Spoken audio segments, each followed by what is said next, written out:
ॐ सहना भवतु सहनौ भुनक्तु सह वीर्यं करवावहै तेजस्विनावधीतमस्तु मा विद्विषावहै। ॐ शान्ति शान्ति शान्तिः। नारायणं नमस्कृत्य नरं चैव नरोत्तमं देवीं सरस्वतीं व्यासं ततो जयमुदीरयेत्। सदाशिवसमारम्भां शङ्कराचार्यमध्यमाम् अस्मदाचार्यपर्यन्तां वन्दे गुरुपरम्पराम्। सच्चिदानन्दरूपाय विश्वोत्पत्त्यादिहेतवे तापत्रयविनाशाय श्रीकृष्णाय वयं नमः। वागर्थाविव सम्पृक्तौ वागर्थप्रतिपत्तये जगतः पितरौ वन्दे पार्वती परमेश्वरौ। सब कुछ दीन्हा आपने भेंट करूं क्या नाथ, नमस्कार की भेंट है जोड़ूं दोनों हाथ। स्वामी मोहिन विसारी हों चाहे लाख लोग मिल जाएं, हम सम तुमको बहुत हैं तुम सम हमको ना। नारायण। श्रीमद् भगवद गीता के 15वें अध्याय का प्रथम पाठ तदुपरांत कुछ विचार विमर्श करने का प्रयास। अथ पंचदशोऽध्यायः। ओम श्री परमात्मने नमः। श्री भगवानुवाच ऊर्ध्वमूलमधः शाखः अश्वत्थं प्राहुरव्ययम् छन्दांसि यस्य पर्णानि यस्तं वेद स वेदवित्। अधश्चोर्ध्वं प्रसुतास्तस्य शाखाः गुणप्रवृद्धा विषयप्रवालाः।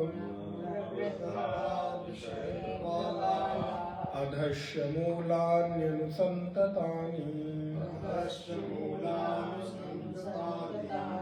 कर्मानुबन्धीनि मनुष्यलोके।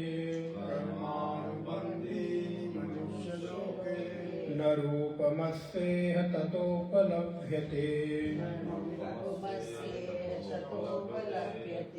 नान्तो न चादिर्न च सम्प्रतिष्ठः।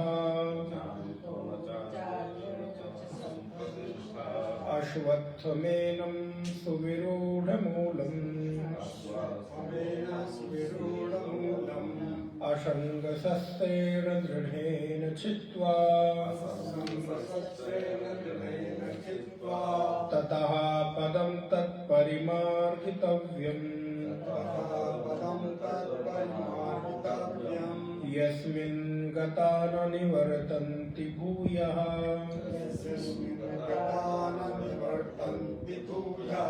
तमेव चाद्यं पुरुषं प्रपद्ये।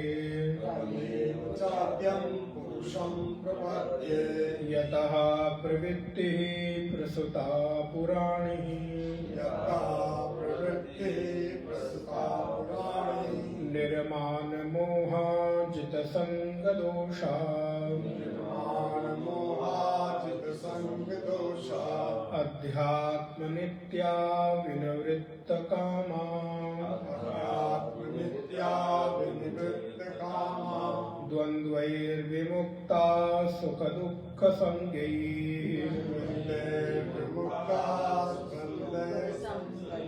गच्छन्त्यमूढा पदमव्ययं तत् गच्छन्त्यमूढा पदमव्ययं तत् न तद्भासयते सूर्यो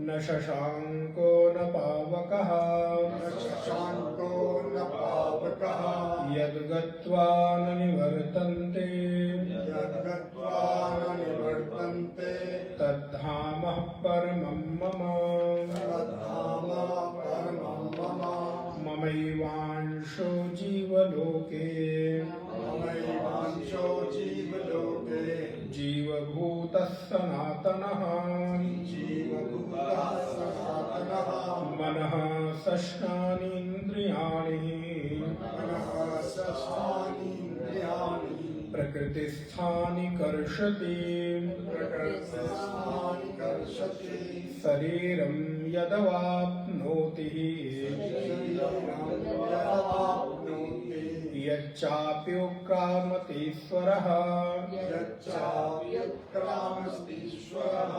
गृहीत्वैतानि संयाति गृहीत्वैतानि संयाति वायुर्गन्धान्निवाशयात् वायुर्गन्धान् वाष्यात् श्रोत्रं चक्षुस्पर्शनं च चक्षुस्पर्शनं च रसनं घ्राणमेव च ज्ञानमेव च अधिष्ठाय मनश्चायम् अधिष्ठाय मनश्चायं विषयानुपसेवते विषयानुपसेवते उत्क्रामन्तं स्थितं वापि उत्क्रामन्तं स्थितं वापि भुञ्जानं वा गुणान्वितं ज्ञानं वा गुणान्वितं विमूढानानुपश्यन्ति विमूढानानुपश्यन्ति पश्यन्ति ज्ञानचक्षुषः पश्यन्ति ज्ञानचक्षुषः पश्यन्ति ज्ञानचक्षुषः पश्यन्ति ज्ञानचक्षुषः नारायण। पूर्व की कक्षा में हम लोग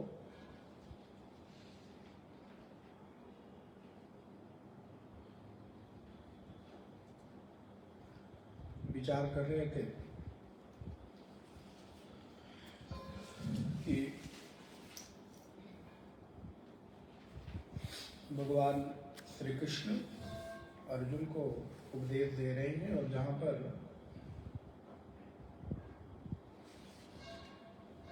पुरुषोत्तम योग अर्थात 15वें अध्याय में विभिन्न प्रकार के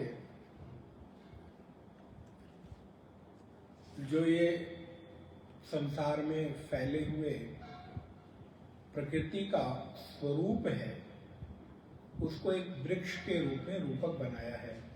मानो ये संसार एक वृक्ष है और इस संसार रूपी वृक्ष का मूल ऊपर की ओर है, जड़ तने पल्लव आदि नीचे की ओर लटक रहे हैं और इस संसार रूपी वृक्ष का नाम पीपल है, अश्वत्थ है। इसमें विभिन्न प्रकार के जो विषय है शब्द स्पर्श रूप रस और गंध, काम क्रोध लोभ मोह मद मात्सर्य ईर्ष्या राग द्वेष अविद्या अभिनिवेश,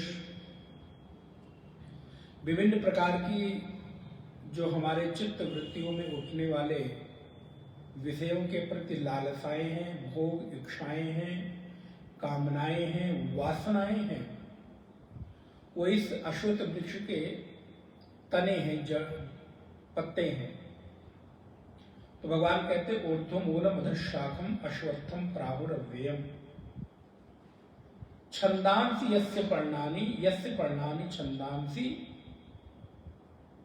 यस्तम वेद स वेदविद, जो इसको जानता है असल में यथार्थ में वही ज्ञाता है। अर्थात इस संसार रूपी मूल वृक्ष को यथार्थ में जो जान लेता है वही सब कुछ जानने वाला हो जाता है। लेकिन इस संसार रूपी राग द्वेष के साथ हमारी आसक्ति जुड़ गई, कामनाएं जुड़ गई, वासनाएं हमारी उत्तरोत्तर गहरी होती जा रही हैं। नित्य प्रति हम अपने आप को इस संसार के विषय वासनाओं में उलझा हुआ अनुभव करते हैं, इस संसार के विषय वासनाओं में फंसा हुआ अनुभव करते हैं। तो इस संसार रूपी आसक्ति से हम छूटे कैसे? तो भगवान ने उपाय बताया, असंग शस्त्रेण दृढ़ेण छित्वा, असंगता रूपी कुल्हाड़ी से इस संसार वृक्ष का उच्छेदन कर दो, असंगता रूपी कुल्हाड़ी से इस संसार को काट दो। क्योंकि जब तक असंगता रूपी कुल्हाड़ी से इस संसार का उच्छेदन नहीं होगा तब तक आपकी मन की वासनाएं, कामनाएं संसार में जुड़ी रहेंगी और भटकती रहेंगी। इसलिए इस संसार में एक चीज है जो आपको विशेष तौर पर अपनानी चाहिए, वो है डिटैचमेंट, अनासक्ति। और धीरे धीरे संबंध सबके साथ रहे, लेकिन उस संबंध में कभी भी बहुत अधिक गहराई नहीं होनी चाहिए। जैसे एक रंगमंच पे कोई अभिनेता अपने कार्य को करता है, तो रंगमंच पर कार्य करता हुआ वो अभिनेता ये जानता रहता है कि हम ये एक नाटक कर रहे हैं, हमने एक अभिनय किया हुआ है, यथार्थ में इसका मेरे साथ कोई संबंध नहीं है। अगर कोई अमीरी का संबंध रंगमंच पे कार्य कर रहा है तो, गरीबी का कर रहा है तो, हो सकता है कोई व्यक्ति यथार्थ में बहुत सज्जन हो, लेकिन वो हर पिक्चर में मेरा डॉन बनता है। एक बार किसी अभिनेता ने ऐसे ही अपनी दर्द भरी कहानी सुनाई किसी इंटरव्यू में। उसने कहा हमारा कैरेक्टर ऐसा बन गया है, हमारे कैरियर की शुरुआत ऐसी हुई कि हमको पहली मूवी में डॉन का किरदार मिला, दुष्ट व्यक्ति का किरदार मिला, और हमने पहले पिक्चर में उस किरदार को इतनी गहराई से, तल्लीनता से निभाया कि अब हर प्रोड्यूसर मुझे उसी तरह का किरदार ऑफर करता है। अब चूंकि हमको अपना जीवन यापन करना है, हमने उसको स्वीकार करना शुरू कर दिया। तो हर मूवी में हमको क्या दिखाया जाता? दुष्ट, डकैत, छल, कपट करने वाला, दूसरे का धन हड़प लेने वाला, दूसरे की संपत्ति पर दृष्टि रखने वाला, स्त्रियों पर, महिलाओं पर गलत दृष्टि रखने वाला, ढोंगी, पाखंडी, विभिन्न प्रकार का ऐसा मुझे रोल मिलता है। अब असल में लोग मुझे ऐसे किरदार में देखते देखते उन्होंने ऐसा समझ लिया कि मैं असल में यथार्थ में ही ऐसा हूं। अब मैं बिना पिक्चर के भी कभी कहीं किसी शहर में जाता हूं तो लोग उसी दृष्टि से मुझे देखते हैं और बोले वो किरदार मेरे जीवन का अभिशाप बन गया, क्योंकि यथार्थ में भी लोगों ने मुझे उसी तरह का जज करना शुरू कर दिया। वैसे मैं अपने वास्तविक जीवन में बड़ा दयालु हूँ, बड़ा लोगों की हेल्प करने वाला हूँ, लोगों के प्रति बड़ी संवेदनाएं रखता हूँ, मैं बहुत ज्यादा हेल्पिंग नेचर का हूँ। घर में हमारी इतनी आपस में लोगों के परिवार के साथ संबंध मधुर हैं कि कभी किसी के साथ लड़ाई झगड़ा नहीं होता, लेकिन हर किरदार में हम डॉन दिखाई देते हैं। तो हुआ क्या? बोले मैं ऐसा माना जाने लगा, लेकिन अपनी असल में यथार्थ की दृष्टि में मैं ऐसा नहीं हूं। तो रंगमंच पर किरदार जो मिलता है वो व्यक्ति जानता रहता है कि मैं ऐसा नहीं हूं, मेरा स्वभाव अलग है। लेकिन अब नारायण, जब संसार का संबंध निर्वहन का अवसर आता है तो व्यक्ति उसमें इतनी तल्लीनता से डूब जाता है कि वो संसार के संबंधों को यथार्थ मान लेता है, जबकि ये भी एक रंगमंच पर निर्वहन किया जाने वाला नाटक और उससे ज्यादा कुछ भी है नहीं।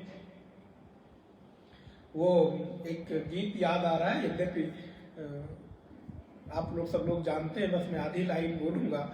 हम संसार में रहते हुए जो लोगों को बहुत अधिक अपनापन, स्नेह, प्यार, दुनिया भर की बातें कहते हैं और सुनने की इच्छा भी रखते हैं, तो बड़ी सुंदर बात लिखी, ये कस्में, वादे, प्यार, वफा सब बातें हैं, बातों का क्या, कोई अपना, कोई किसी का नहीं इस जग में, कोई किसी का नहीं है इस जग में, नाते हैं, ये नाते हैं, नातों का, नाते हैं, नातों का क्या। अब ठीक है, इसका निर्वहन करना है तो करना है, लेकिन अब असल में ये तो बातें हैं, इन बातों का कोई किसी के साथ कोई संबंध यथार्थता में थोड़ा ना है। लेकिन अब चूंकि ये हमको किरदार मिला है, रंगमंच है, संसार एक रंगमंच है नाटक करने के लिए, तो उन्हें नाटक इतनी गहराई से करो, इतनी तल्लीनता से करो कि किसी को ये न लगे कि ये नाटक है, लेकिन तुम इसका निर्वहन करते हुए ये जानते रहो कि जो तुम कर रहे हो ये एक नाटक से अधिक और कुछ भी नहीं है। यही जीवन जीने का सबसे गहरा सूत्र है। एक बार एक व्यक्ति एक रंगमंच पे अभिनय कर रहा था और इतना गंदा अभिनय कर रहा था कि वो लूटपाट, खसोट, मारकाट, इतनी क्रूरता कि नाटक देखने वाले जो दर्शक लोग थे उनको सच में लगा कि ये बहुत क्रूरता कर रहा है। तो दर्शक लोग बैठे और निकाल के अपने जूते वो पर्दे पर मारने लगे। कई बार ऐसा होता है कि हम लोग पर्दे पर जब कोई किरदार देखते हैं, कोई सीन देखते हैं, तो उसमें अटैच हो जाते हैं कि उसको सच मानकर उसके साथ रोते भी हैं, हंसते भी हैं, उसके साथ हम व्यवहार वैसा ही करने लगते हैं कि ये सच में है। दर्शकों ने निकाल के टमाटर फेंकना शुरू कर दिया, आलू फेंकना शुरू कर दिया, जूते चप्पल फेंकने शुरू कर दिया। तो जब वो रंगमंच समाप्त हुआ तो जो किरदार निर्वहन कर रहा था वो मंच पे यथार्थ में प्रकट हुआ और उन सारे जूतों को हाथ में लेकर और सारे दर्शकों के प्रति आभार व्यक्त करने लगा, कृतज्ञता ज्ञापित करने लगा। लोगों ने कहा तुमको लोग जूते मार रहे हैं, तुम जूते हाथ में पकड़कर अब कृतज्ञता ज्ञापित कर रहे हो? बोले हाँ, इस जूतों की मार से ये सिद्ध हो जाता है कि मैंने अपना किरदार बहुत बखूबी निर्वहन किया है, जिससे इन लोगों ने हमारे किरदार को, हमारे रंगमंच पर अभिनय को सच मान लिया। ये मेरे एज ए कलाकार मेरी बहुत बड़ी उपलब्धि है, सिद्धि है। तो वैसे ही हम लोगों को भी अपना किरदार इतनी गहराई से निर्वहन करना चाहिए कि कोई देखकर ही न सोच पाए कि आप किरदार निर्वहन कर रहे हैं, आप एक अभिनय कर रहे हैं, लेकिन यथार्थ में आप जानते रहें कि ये सारे संबंध, सारे व्यवहार एक व्यवहार मात्र है, इससे ज्यादा कुछ भी नहीं है। ये वादे हैं, ये कस्में हैं, ये बातें हैं, इनका असल में मेरे यथार्थ जीवन से कोई लेना देना नहीं है। कभी कभी कुछ गीत सच में जीवन की व्याख्या को व्याख्यायित कर देते हैं। तो ये कस्में, वादे, प्यार, वफा सब बातें हैं। तो बोले ये जानते हुए लेकिन फिर भी निर्वहन करना है। तो भगवान कहते असंग शस्त्रेण दृढ़ेन छित्त्वा, असंगता रूपी कुल्हाड़ी से इस संसार को के बंधन को, इस संसार के स्वरूप को काटना चाहिए। तो पिछली कक्षा में हम लोगों ने इसको देखा था। तथा पदम तत्परिमार्गितव्यम यस्मिन् गता न निवर्तन्ति भूया तमेव चाद्यम पुरुषम प्रपद्ये यथा प्रवृत्ति प्रसुता पुराणी और निर्माण मोहा जितसंग दोषाः। पांचवें श्लोक को देखें, हम लोग पिछली कक्षा में यहाँ तक पहुंचे थे, बल्कि छठे श्लोक तक पहुंच गए थे और इसका विषय बताया था कि निर्माण मोहा ये साधन है। क्या क्या हो जाए? बोले मोह समाप्त हो जाए, जित संग दोषा, जो दोष से उत्पन्न होने वाले, संग से उत्पन्न होने वाले दोष हैं वो समाप्त हो जाए। अध्यात्म नित्याः विनिवृत्त कामाः द्वंद्वैर विमुक्ताः, हमारे जीवन में जितने भी प्रकार के द्वंद्व हैं वो सारे द्वंद्व समाप्त हो जाए। राग, द्वेष, काम, क्रोध, लोभ, मोह, सभी प्रकार के द्वेष समाप्त हो जाएं और इस प्रकार का जीवन व्यवहार होने लगा, तब क्या होगा? बोले जो यात्रा होगी तद्धामः परमं मम, वो मेरी परम धाम की प्राप्ति करेगा। न तद्भासते सूर्यो, इसको सूर्य प्रकाशित नहीं कर सकता, चंद्रमा की गति नहीं है, अग्नि वहां तक पहुंच नहीं सकते, नक्षत्र तारे उसको प्रकाशित नहीं कर सकते, ऐसे धाम को प्राप्त करता है। 6वें श्लोक तक देखा था हम लोगों ने। अब भगवान इस जीवात्मा के यथार्थ स्वरूप का वर्णन करते हैं कि ये जीवात्मा कैसा है, ये कहां से आया है। तो कहते हैं ममैवांशो जीवलोके जीवभूतः सनातनः मनःषष्ठानि इंद्रियाणि प्रकृतिस्थानि करसतिः। ये जो जीवात्मा है ये ममैवांशो, मम एव अंशः, ये मेरा ही अंश है, मुझसे इतर नहीं है। जैसे एक चिंगारी अग्नि का ही अंश है, तो जो अग्नि में सामर्थ्य है वही सामर्थ्य एक चिंगारी में है। जैसे एक चिंगारी भी किसी बड़े से बड़े वस्तु को जलाने में समर्थमान है, शक्ति उसमें है, वैसे ही जैसे वो विराट परमात्मा व्यापक है, अनंत है, वैसे ये जीव भी उसी का अंश होने के नाते ममैवांशो जीव लोके कैसा है? बोले जीव भूतः सनातना, ये जो जीवों का स्वरूप है ये सनातन है, जन्म और मृत्यु को प्राप्त होने वाला, दिखने वाला ये जीव मरता नहीं बल्कि अखंड है, अनित्य नहीं है, ये नित्य है। ये अगर अनित्य होता तो एक दिन जन्म लेता, एक दिन मर जाता, लेकिन ये जो जीवात्मा है न जन्म लेता है न मृत्यु को प्राप्त होता है, इसमें तो सनातनता है, अर्थात नित्यता है, अर्थात ये सर्वव्यापक है, अर्थात ये सदैव रहने वाला है। इसमें किसी भी प्रकार के जन्म और मृत्यु का भेद नहीं है। ये न जन्म लेता है न मृत्यु को प्राप्त होता है। गोस्वामी तुलसीदास जी ने मानो इसी श्लोक को बिल्कुल अर्थ लिख दिया, इसकी व्याख्या कर दी। ईश्वर अंश जीव अविनाशी, ईश्वर अंश जीव अविनाशी, चेतन अमल सहज सुख राशि। ये ईश्वर अंश जीव अविनाशी, ये जीव कैसा है? बोले ईश्वर का अंश है, हम अंश हैं और ईश्वर कौन हुआ? अंशी हुआ। तो ईश्वर अंश जीव अविनाशी, अविनाशी कभी न मरने वाला है, नाश को प्राप्त न होने वाला है। और बोले चेतन अर्थात चैतन्य है, अमल किसी भी प्रकार का मल नहीं है, कोई पाप नहीं है, चेतन अमल सहज सुख राशि, सहज है, सुख राशि है, अर्थात इसमें नित्य सुख नित्य आनंद है। जैसे गोस्वामी जी लिखते हैं, जो आनंद सिंधु सुख राशि सीकरते त्रैलोक्य सुपासी। सो बोले वही परमात्मा राम जी के रूप में अयोध्या में दशरथ के आंगन में जन्म लेता है, प्रकट होता है। जो आनंद सिंधु सुख राशि सीकरते, एक बूंद से पूरे संसार को आनंद देने की सामर्थ्य रखता है। सीकरते त्रैलोक्य सुपासी। और नारायण ये जीव चैतन्य है, सहज है, सुख राशि है। तो गोस्वामी तुलसीदास जी इसी गीता के श्लोक को मानो भावार्थ के रूप में लिख देते हैं। तो ममैवांशो जीव लोके जीव भूतः सनातनः, ये सनातन है। और लेकिन इस जीव के साथ हुआ क्या? बोले ये इस शरीर में सानिध्य प्राप्त करके, इस शरीर में इसका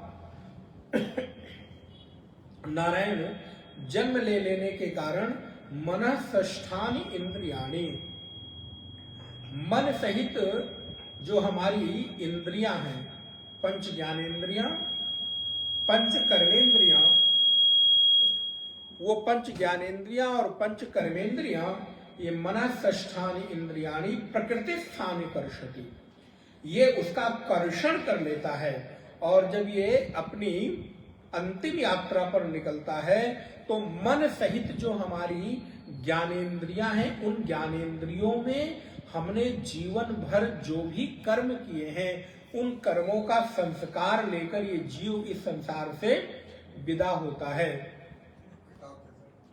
भगवान शंकराचार्य लिखते हैं, मम एव परमात्मनः अंशो, जिसके पास भाष्य वो देख सकता है, भागा अवयो एकादश इति अर्थांतरम, अर्थात ये जीव ही कर्ता भोक्ता के रूप में यहां पर प्रकट होता है, दिखाई देता है, और वो मेरे ही परमात्मा का सनातन अंश है, मेरे ही परमात्मा का सनातन अंश है। जीवानाम लोके संसारे जीव भूतो भोक्ता कर्ता इति प्रसिद्धा सनातनः, इसलिए ये करता है और भोक्ता है। यथा जला सूर्य का सूर्यांशो जल निमित्तापाये सूर्यम एव गत्वा न निवर्तते, तथा अयम अपि अंशः तेन एव आत्मना संगक्षति एवं एव। बोले जैसे जल में प्रतीत होने वाला जो सूर्य का प्रतिबिंब है, जैसे आप गगन में सूर्य है चमक रहा है और नीचे किसी बर्तन में, किसी पात्र में स्वच्छ जल भरकर रख दीजिए, तो क्या होगा, उस मूल सूर्य का प्रतिबिंब आपके बर्तन में उसकी छाया दिखाई देगी, प्रतिबिंब दिखाई देगा। लेकिन अगर आपने अपने जल को समाप्त कर दिया, माने उस बर्तन से जल सूख गया, तो क्या हुआ, अब बर्तन के में जो भरा हुआ जल था, उस जल में पड़ने वाला जो सूर्य का प्रतिबिंब था, वो सूर्य भी समाप्त हो गया। तो क्या बर्तन के जल के सूख जाने से सूर्य भी सूख गया क्या? जैसे आपके जल का मिटना सूर्य के मिटने का प्रमाण नहीं है, वैसे ही उस परमपिता परमात्मा के अंश रूप इस शरीर में जो जीव की छाया है, जीव का अंश प्रकट हो रहा है, तो जीव के अंश के प्रकट होने के कारण इस शरीर में उस परमात्मा का दर्शन प्रतिबिंब के रूप में दिखाई देता है। तो क्या इस शरीर के नष्ट हो जाने से वो परमात्मा नष्ट हो गया? बोले नहीं। कैसे? बोले जैसे आपके बर्तन में भरे हुए जल के कारण सूर्य का प्रतिबिंब वहां दिखाई दे रहा था, लेकिन पानी के समाप्त हो जाने से सूर्य समाप्त नहीं हुआ, प्रतिबिंब मिटा, बिंब तो वैसे का वैसा ही है। वैसे ही इस शरीर के मिट जाने से जीवात्मा का मिट जाना परमात्मा के मिट जाने का प्रमाण नहीं है।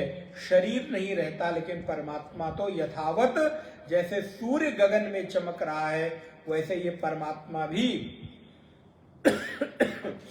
सदैव अपने स्वरूप में विराजमान रहता है, विद्यमान रहता है। शरीर के मिटने से जीव कभी नहीं मिटता। शरीर के समाप्त होने से परमात्मा में किसी भी प्रकार का कोई विकार नहीं आता। जैसे सूर्य अपने पूर्ण ऐश्वर्य के साथ, पूर्ण प्रकाश के साथ गगन में विराजित है और संसार को प्रकाश प्रदान कर रहा है, वैसे ही प्रत्येक जीव मात्र में प्रकाशित परमात्मा अपने ऐश्वर्य के साथ विद्यमान है। अब एक नहीं 1000 बाल्टी भर के रख दो तो गगन के सूर्य का प्रतिबिंब कितनी जगह दिखाई देगा? 1000 जगह। अच्छा, अगर आपने 1000 की जगह 1,00,000 पात्र भर के रख दिए तो क्या होगा? तो बोले 1,00,000 पात्र में आपको 1,00,000 जगह सूर्य दिखाई देंगे। अच्छा, अब आपने ऐसा एक काम किया कि 1 करोड़ बर्तन में पानी भर के रख दिया, तो अब सूर्य का प्रतिबिंब कितनी जगह दिखाई देगा? 1 करोड़, 1 अरब, अच्छा चलो 1.25 अरब, 5 अरब, 7 अरब इतनी तो जनसंख्या है। बोले जितनी जनसंख्या है उतने पात्र समझ लो रखे हुए हैं और उनका प्रतिबिंब पड़ रहा है। अब अगर एकाध यहां से पात्र सूख जाता है बोले उस परमात्मा को कोई फर्क नहीं पड़ता। एक बर्तन सूखा, पता चला उधर 3 बर्तन में और पानी भर के रख दिए गए। तो जैसे सूर्य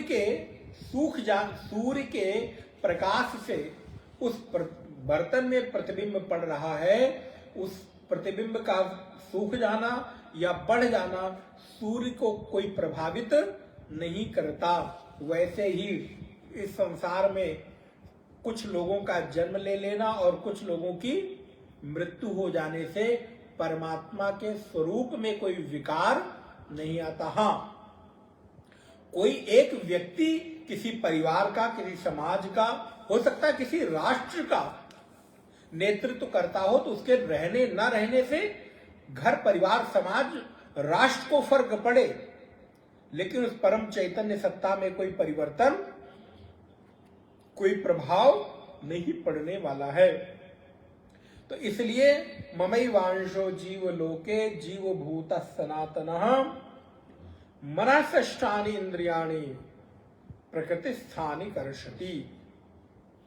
हे अर्जुन, मैं इस शरीर में बैठकर इस जीवात्मा के सहित प्रत्येक इंद्रियों का कर्षण करता हूं। ये भगवान स्वयं स्वीकार कर रहे हैं। प्रकृति स्थानि कर्षति। भगवान शंकराचार्य क्या लिखते हैं? बोले यथा वा घटदुत्पादि परिच्छिन्नो घटाद्याकाशः आकाशांसा सन घटादि निमित्ता पाए आकाशम प्राप्य न निवर्तते इति एवं अद उपपन्नम उक्तम यद गत्वा न निवर्तन्ते इति ही। तो वो अन्य एक दूसरा भी उदाहरण देते हैं। बोले जैसे घट की उपाधि से जितने घट बढ़ाते चले जाओ उतने ही आकाश बढ़ते चले जाएंगे। अच्छा, आपके घर में एक कमरे में अगर एक अलमारी रखी हो तो स्पेस कितना बढ़ेगा? एक अलमारी में रखने के बराबर कपड़े, जूते, कंबल की जगह मिलेगी।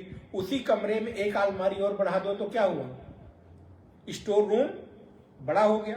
अच्छा, एक अलमारी और बढ़ा दो तो और अधिक हो गया। एक और बढ़ा दो तो आप जितना जितना स्पेस बढ़ाते चले जा रहे हैं उस कमरे में रखने का स्टोरेज उतना ही बढ़ता चला जा रहा है।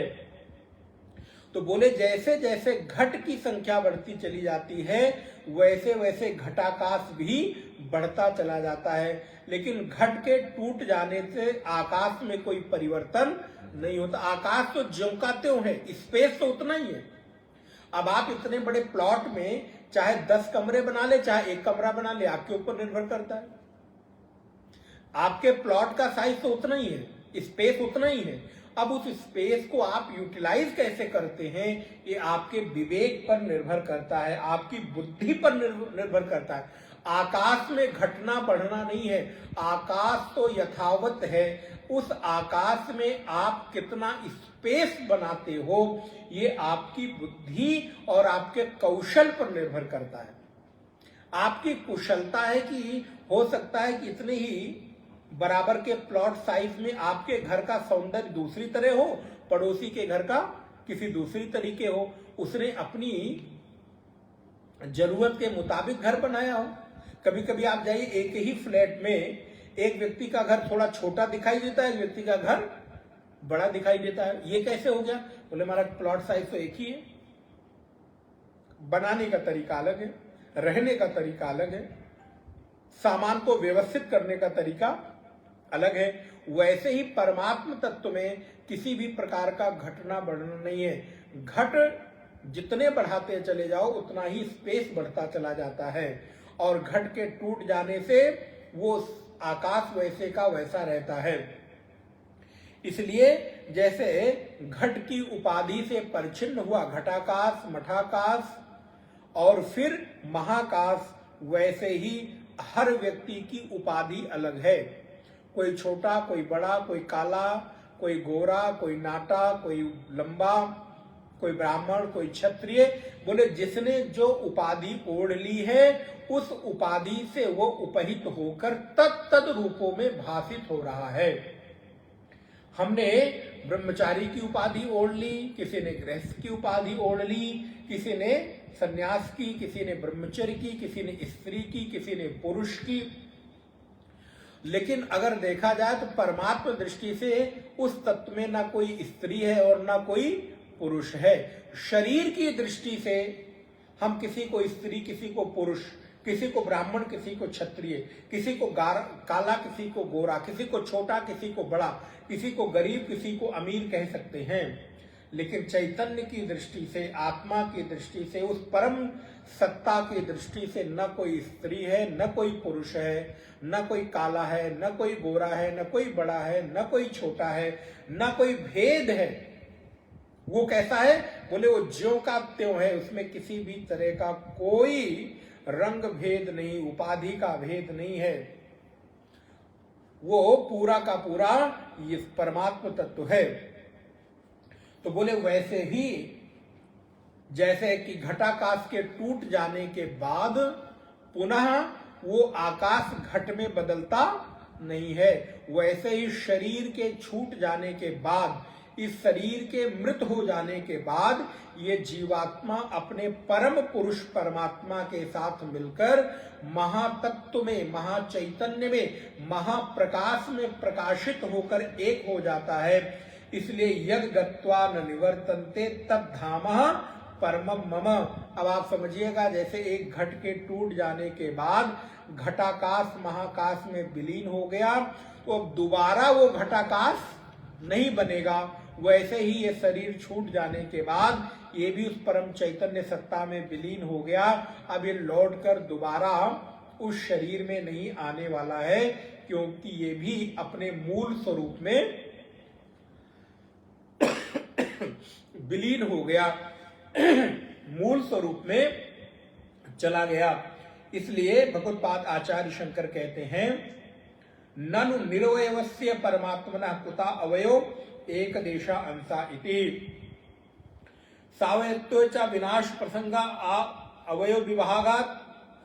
तो पूर्व पक्ष प्रश्न उठाता है कि अवयव रहित परमात्मा का अवयव एकादेश, एक अंश कैसे हो सकता है? तो भगवत्पाद शंकराचार्य कहते हैं, न एष दोषा अविद्याकृतोपाधि पर छिन्न एक देशा अंशायु कल्पितो यथा।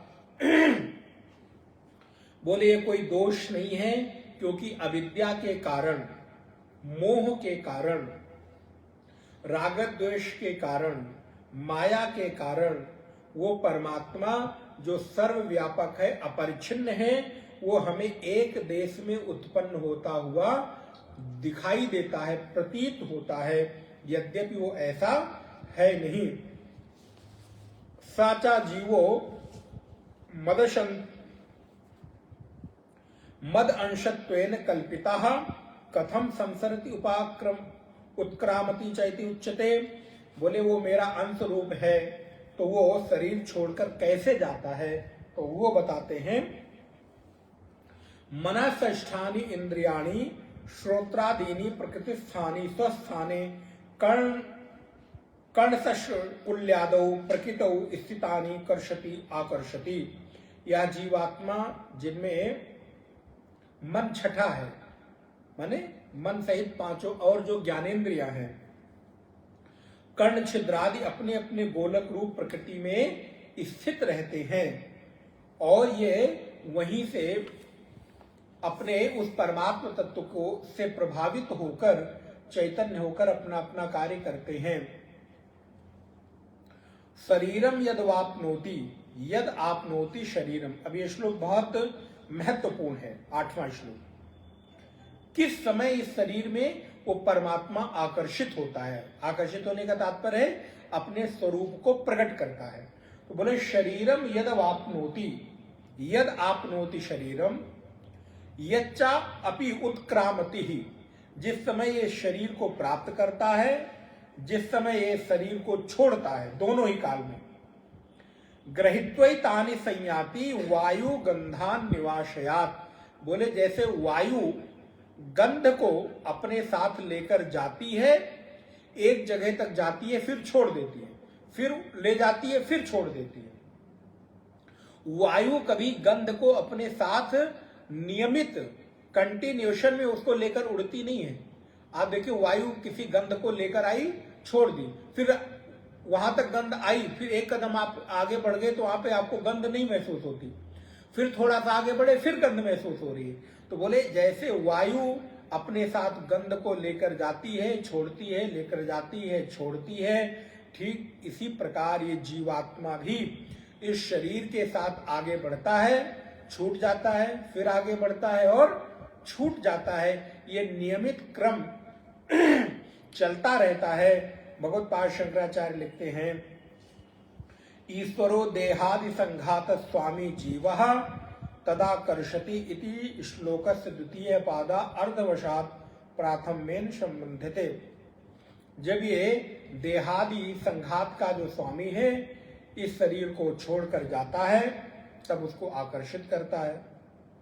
जैसे कि घट में एक स्थान बन जाने के कारण आकाश में ही एक स्थान बन गया, और जब घट छूटा, घट फूटा, तो वो आकाश वहीं का वहीं रह जाता है। पुनः एक घट बनाइए तो पुनः एक स्पेस। घट का तात्पर्य है कमरा। इतने बड़े प्लॉट में आपने 4 कमरे बना दिए तो आपको उतना बड़ा स्पेस मिल गया, एक कमरा बनाया तो उतना बड़ा स्पेस मिला। अब आप पर निर्भर करता है कि आप छोटे से जगह में कितना स्पेस क्रिएट कर सकते हो, आपके ऊपर निर्भर करता है। वैसे ही संसार में ये जीवात्मा अपने अपने स्वरूप को प्रकट करता हुआ और अपने कर्म भोगों को भोगता हुआ शरीर यापन करता है, और समय आने पर जैसे घट टूट जाता है तो घटाकाश महाकाश में विलीन हो जाता है। वैसे ही ये परमात्मा तत्व में ये चैतन्य विलीन होकर अपने शरीर को छोड़ देता है। बस अपने साथ उस वायु की तरह ये मन सहित 6 इंद्रियां अपने संस्कारों को लेकर आगे जाती हैं और उसके अनुरूप अपने शरीर को प्राप्त करती हैं। तो ग्रहित्वैतानि संयाति वायुर्गंधान निवासयात, ये दूसरे शरीर में प्रकट होते हैं, फिर वहां थोड़े दिन अपने कर्म भोगों को ये जीवात्मा भोगता है और फिर इस शरीर को छोड़कर आगे बढ़ जाता है। तो बोले ले कैसे जाता है? तो बोले जैसे वायु गंध को ले जाती है, वैसे ही आपके संस्कार को भी ये जीवात्मा अपने साथ कैरी करता है। इसलिए संसार में सारी चीजें छूट जाएंगी, इस संसार के सारे संबंध यही छूट जाएंगे, लेकिन जो आप अपने भीतर कर्म का संस्कार डाल रहे हो कभी छोड़ेंगे नहीं। गोस्वामी तुलसीदास जी विनय पत्रिका में क्या लिखते हैं? कुटिल कर्म ले जाही मोही सो अपनी बरियाई। बोले हे प्रभु, हे राम जी, कभी कभी मैं जाना नहीं चाहता, कभी कभी मैं कुछ ऐसे कर्म हैं जो करना नहीं चाहता, कहीं मेरे जीवन में उसकी गंध भी नहीं दिखाई देती, लेकिन कई बार ऐसा होता है कि मैं न चाहते हुए भी वहां चला जाता हूं, न चाहते हुए भी वहां जुड़ जाता हूं, न चाहते हुए भी किसी व्यक्ति के साथ मेरा संबंध हो जाता है, न चाहते हुए भी मेरे जीवन में कुछ लोग ऐसे प्रकट हो जाते हैं कि मैं उनको जानता भी नहीं था, लेकिन फिर भी उनके साथ मेरे जीवन का एक महत्वपूर्ण समय व्यतीत हो जाता है। बोले ये कैसे?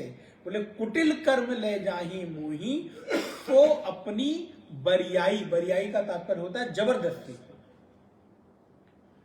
जैसे जबरदस्ती किसी व्यक्ति को कहीं ले जाया जाए, वैसे ही आपके कर्म भी आपको जबरदस्ती एक जगह से दूसरी जगह ले जाते हैं, आपको ट्रेवल कराते हैं, यात्रा कराते हैं।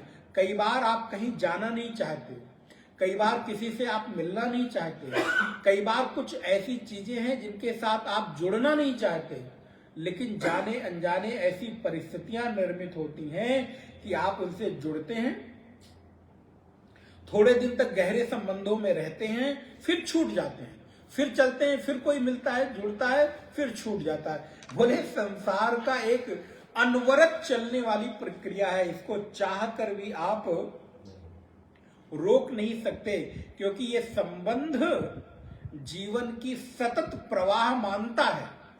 जहां इस संसार रूपी यात्रा में एक यात्री मिलेगा, थोड़े दिन साथ चलेगा, फिर छूटेगा, दूसरे यात्री मिलेंगे, फिर साथ चलेंगे, फिर छूटेंगे, फिर मिलेंगे, फिर साथ चलेंगे और फिर छूटेंगे। इसलिए किसी यात्री को अपने जीवन का परमानेंट हिस्सा मानकर अगर चलोगे तो जीवन में दुख के अतिरिक्त और कुछ भी मिलने वाला नहीं है। यथा जैसे आप ट्रेन में यात्रा कर रहे हैं, प्लेन में यात्रा कर रहे हैं, और कोई बहुत अच्छा यात्री आपको सहयात्री के रूप में मिल गया, आपकी बर्थ के सामने, आपकी बर्थ के पास अच्छा सहयात्री आ गया, व्यवहार कुशल भी है, नेचर भी अच्छा है, बातचीत भी अच्छी करता है, देखने में भी सुंदर है, संपन्न भी है, पढ़ा लिखा भी है। अब आप मान के चले कि ये मेरे जीवन भर हर यात्रा में ऐसे ही यात्री मिले, या यही यात्री हमको यात्रा में मिले। अच्छा तो ये अपेक्षा किसके दुख को जन्म देगी? अगर आपने ऐसी अपेक्षा की तो ये अपेक्षा आपको ही दुख देगी, क्योंकि जरूरी नहीं कि वैसा ही यात्री आपको हर यात्रा में और हर समय मिले। और कभी मान लो ऐसा यात्री मिल गया जो आपकी प्रतिकूलता में है, बोलने में कटु है, जाते ही उसने आपके साथ गलत व्यवहार कर दिया, अब आप कहो कि अरे मेरा जीवन ही निरर्थक हो गया, व्यर्थ हो गया। तो ऐसा यात्री मिल गया, अरे भैया थोड़ा सब्र रखो, 2 4 6 घंटे 8 घंटे बाद वो यात्री उतर जाएगा, या तुम उतर जाओगे, तुम्हारा उसका साथ कोई परमानेंट नहीं है। सब्र रखो, प्रतीक्षा रखो, वो छूट जाएगा। बोले ऐसे ही जैसे यात्रा है, तो इस यात्रा के क्रम में कभी कोई मिलता है तो बहुत गहरे, लेकिन अपेक्षा करो कि ऐसा ही संबंध हमेशा बना रहे, दुख के अतिरिक्त तो कुछ नहीं मिलेगा। इसलिए कोई मिले स्वागत करो, जितने दिन साथ चले अच्छा है, और अगर कोई साथ छोड़कर जाना चाहो तो भैया ठीक है, अभी तक तुमने साथ दिया उसके लिए धन्यवाद, पुनः फिर किसी मोड़ पर मुलाकात हुई तो ठीक है, नहीं तो तुम अपने रास्ते और हम अपने रास्ते। क्योंकि इस संसार में एक ही यात्री आपके जीवन की संपूर्ण यात्रा में सहयोगी नहीं हो सकता। यह यथार्थ सत्य जिस दिन स्वीकार्य हो जाएगा पूर्णता के साथ, उस दिन आपकी अपेक्षाएं कम हो जाएंगी,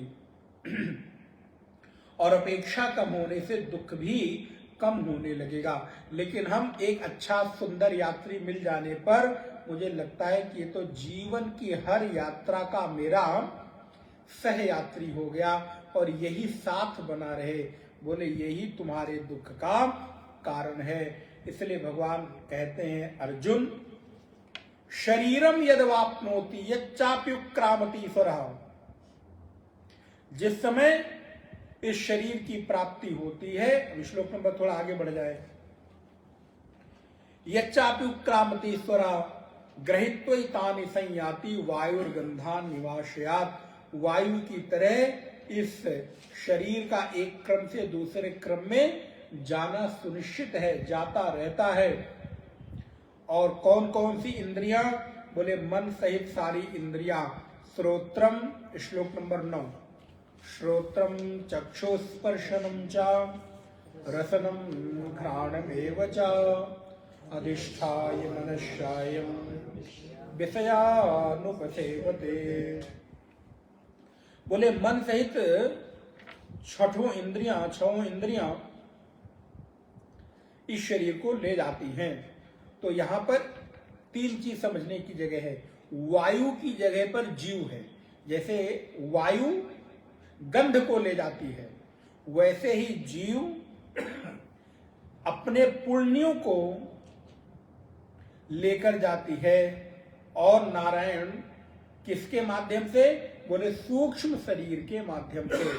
तो वायु की जगह क्या हो गया? जीव, और गंध की जगह सूक्ष्म शरीर, और पुण्य की जगह स्थूल शरीर, क्योंकि स्थूल शरीर के माध्यम से ही ये पुण्य करता है या कर्म करता है। पुण्य का तात्पर्य कर्म करता है। तो जैसे वायु गंध को लेकर जाती है, वैसे ही जीव अपने सूक्ष्म शरीर का तात्पर्य है मन सहित 6 ज्ञानेंद्रियों के साथ अपने कर्मों को लेकर बहता है, चलता है। और ये यात्रा कैसी है? बोले अनवरत, कभी न रुकने वाली यात्रा है, जो कभी छूटती नहीं, टूटती नहीं है। कौन कौन सी इंद्रियां हैं? बोले श्रोत्रम, चक्षुः, स्पर्शनम, रसनम, घ्राणम एवं च, ये अधिष्ठाय मनश्चायम 6 इंद्रियां हो गई। श्रोत्र, चक्षु, स्पर्श, रसना और घ्राण, ये 5 ज्ञानेंद्रियां हो गई। और इनका जो अधिष्ठाता है वो कौन है? बोले मन। क्योंकि अगर मन ना हो तो आप कभी कभी आप देखिए टीवी देखते हुए भोजन कर लेते हैं, पता ही नहीं चलता हमने कितना खाया। 2 रोटी खा गए, 3 रोटी, पता ही नहीं चला। बोले महाराज खा लिया, सब्जी का स्वाद कैसा है? बोले पता ही नहीं महाराज, खा लिया, पता ही नहीं चला। क्यों? क्योंकि भोजन के समय आपका मन उस स्वाद के साथ जुड़ा नहीं, इसलिए पता नहीं चलता। मैं आपको कई बार उदाहरण देता हूं। कभी कभी आपके आंखों के सामने से कोई व्यक्ति गुजर जाता है, निकल जाता है, लेकिन आप उसको देख नहीं पाते। अगले दिन वो व्यक्ति मिलता है, आपको शिकायत करता है कि अरे भैया अब तो तुम बहुत बड़े आदमी हो गए हो, क्या हुआ? बोले कल बाजार में खड़े थे, तुम्हारे सामने से हम निकले, हमने तुम्हें पहचान भी नहीं पाए। आप कहते हैं मैंने तो देखा ही नहीं। बोले मैं तुम्हारे सामने उतने बजे इतने वहां पे निकला। आप कहते नहीं, क्षमा करिए, हमने पहचाना नहीं, देखा नहीं, नजर ही नहीं गई। फिर जब वो याद दिलाता है तो आपको कुछ धुंधली सी याद आती है, अच्छा हाँ कोई निकला तो था ऐसा। क्या हुआ? आपकी आंखों ने उस व्यक्ति को देखा, लेकिन चूंकि उस समय आंखों के साथ मन का संयोग न होने के कारण आप उसको पहचान नहीं पाए। नारायण, ऐसे ही सारी इंद्रियों के साथ है। अगर आपकी सारी इंद्रियां अपने अपने विषयों का वर्तन करती रहें, लेकिन अगर मन वहां पर ना रहे तो आप उन विषयों का भोग कर लेंगे, लेकिन आपको पता नहीं चलेगा। ऐसे ही कानों के माध्यम से कभी कभी आप यहां बैठे रहते हैं, बोले महाराज ये कभी कभी की बात नहीं है, तो हरदम की बात है। अभी आपने पिछले 1 घंटे से क्या बताया मुझे? मैं घूम रहा था बाजार में, मुझे कुछ शॉपिंग करनी है, घर का सामान लेना है, तो आ गए, बैठे हैं, 1 घंटे सुन लिया। बोले रिश्तेदारी में जाना है, वहां बर्थडे में जाना है, किसी की मैरिज एनिवर्सरी में जाना है, तो मेरे मन में तो चल रहा है क्या गिफ्ट ले जाऊं, क्या कपड़े पहन के जाऊं, कौन कौन आएगा।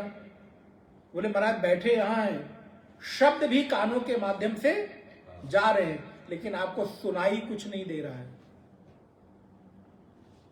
कभी कभी आप किसी के साथ बात करते ना, तो उसके सामने ऐसे, सुनो कहां खोए हो, क्या हुआ? आप देख रहे हो कि व्यक्ति बैठा है, सुन रहा है, लेकिन आपको समझ में आ जाता है कि मेरी बात को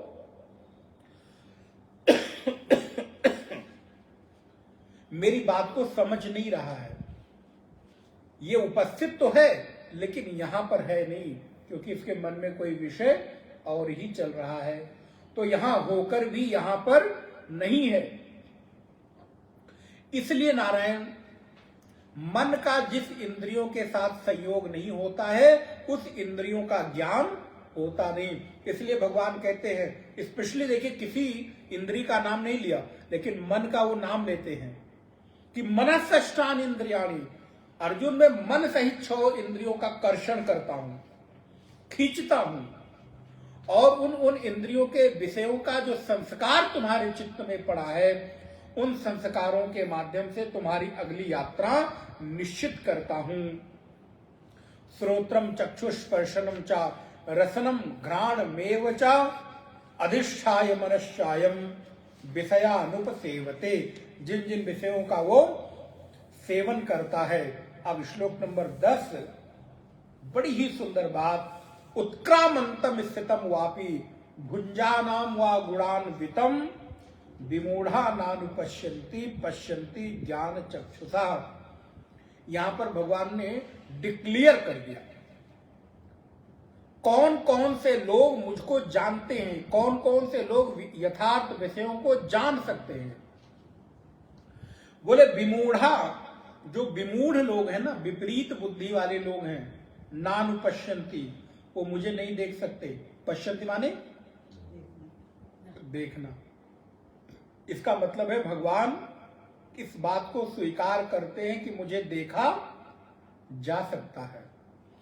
लेकिन कौन से लोग? बोले पश्यन्ति ज्ञान चक्षुषा, जो लोग ज्ञान चक्षु से ओतप्रोत हैं, जिनके पास ज्ञान रूपी दृष्टि प्राप्त है, अर्जुन वो मुझे देख सकते हैं और देखते हैं। कहां देखते हैं? बोले जित देखूं तित श्याम मई है।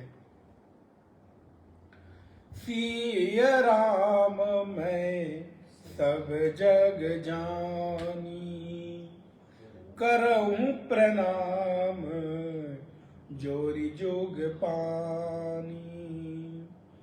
हरि व्यापक सर्वत्र समाना, प्रेम ते प्रगट होहि मैं जाना। सिय राम मैं सब जग जानी, करऊं प्रणाम जोरी जोग पानी। ये किसकी दृष्टि है? सब लोग हम और आप दोहरा भले लें, लेकिन ये अभी हमारी दृष्टि नहीं है। किसकी दृष्टि है? बोले ये पश्यन्ति ज्ञान चक्षुषा, जिनके पास ज्ञान रूपी चक्षु है, अर्जुन वो मुझे देखते हैं। और देखते हैं तो उनकी दृष्टि की व्यापकता क्या है? बोले सिय राम में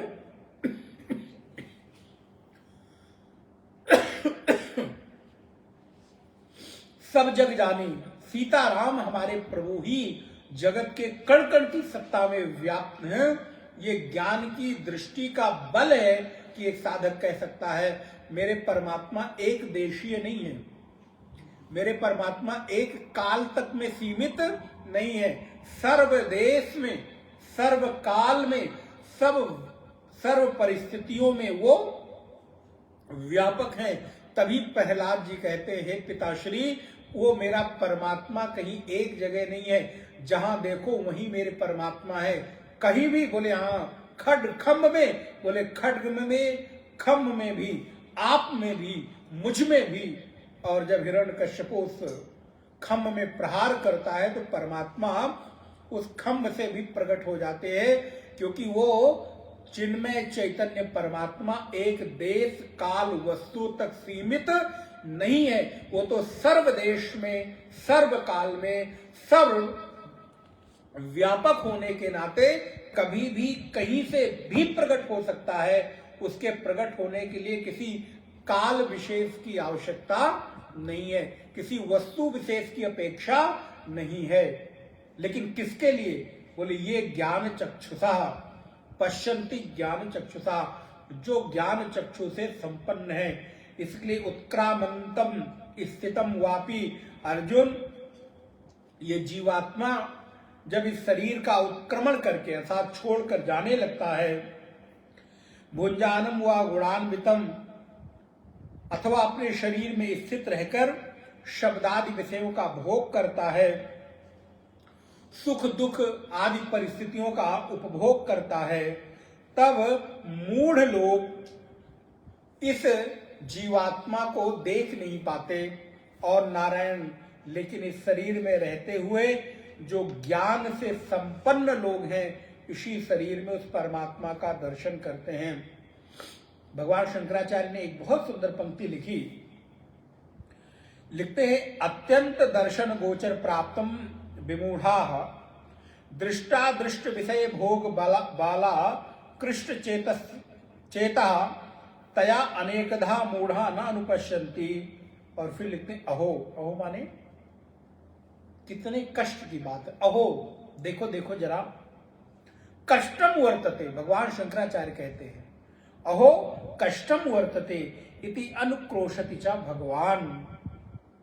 भगवान मानो करुणा प्रकट करके कहते हैं कि अर्जुन कितना सहज और सरल था कि ज्ञान की दृष्टि प्राप्त करके प्रत्येक जीव मुझ तक पहुंच सकता था। प्रत्येक जीव मेरा दर्शन कर सकता था, अपने जीवन के परम चरम लक्ष्य को प्राप्त कर सकता है। लेकिन देखो भला कितने कष्ट की बात है कि व्यक्ति उन्हीं विषय वासनाओं में उलझा रह जाता है और मुझ तक पहुंच नहीं पाता। बोले कोई नहीं पहुंच सकता, बोले नहीं पहुंचते हैं, तभी तो महात्मा लोग कहते हैं कि उसको प्राप्त किया जा सकता है। तो 11वें श्लोक में भगवान कहते हैं कैसे और किन लोगों के द्वारा मैं जाना जाता हूं, कैसे जाना जाता हूं उसका विस्तार करते। यतंता योगिनश्चयन, यतंतो योगिनश्चयनम, जो योगी लोग यत्न करते हैं वो लोग हमको देखते हैं। कैसे देखते हैं इसका हम लोग अगली कक्षा में विस्तार से वर्णन करेंगे। 2 बार भगवान का नाम स्मरण। गोविंद बोलो हरि गोपाल बोलो, गोविंद बोलो हरि गोपाल बोलो, गोविंद बोलो हरि गोपाल बोलो, गोविंद बोलो हरि गोपाल बोलो, राधा रमण हरि गोविंद बोलो, राधा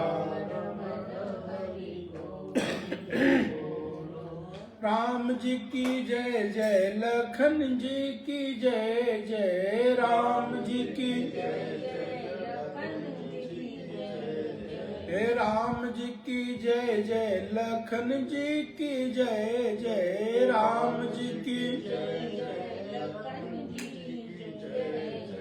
भरत भुआल चारों भैयन की जय जय, भरत भुआल चारों भैयन की जय जय, गंगा की जय जय, यमुना की जय जय, गंगा की जय जय, यमुना की जय जय, गंगा की जय जय, यमुना की जय जय, गंगा की जय जय, यमुना की जय जय, सरस्वती त्रिवेणी की जय जय, सरस्वती त्रिवेणी की जय जय, गोविंद जय जय, गोपाल जय जय, गोविंद जय जय, गोपाल जय जय, गोविंद जय जय, गोपाल जय जय, गोविंद जय जय, गोपाल जय जय, राधा रमण हरि गोविंद जय जय, राधा रमण हरि गोविंद जय जय, राधा रमण हरि गोविंद जय जय, राधा रमण हरि गोविंद जय जय। श्री कृष्णचंद्र भगवान की। ओम पूर्णमदः पूर्णमिदं पूर्णात् पूर्णमुदच्यते पूर्णस्य पूर्णमादाय पूर्णमेवावशिष्यते। ओम शांति शांति शांति। हरि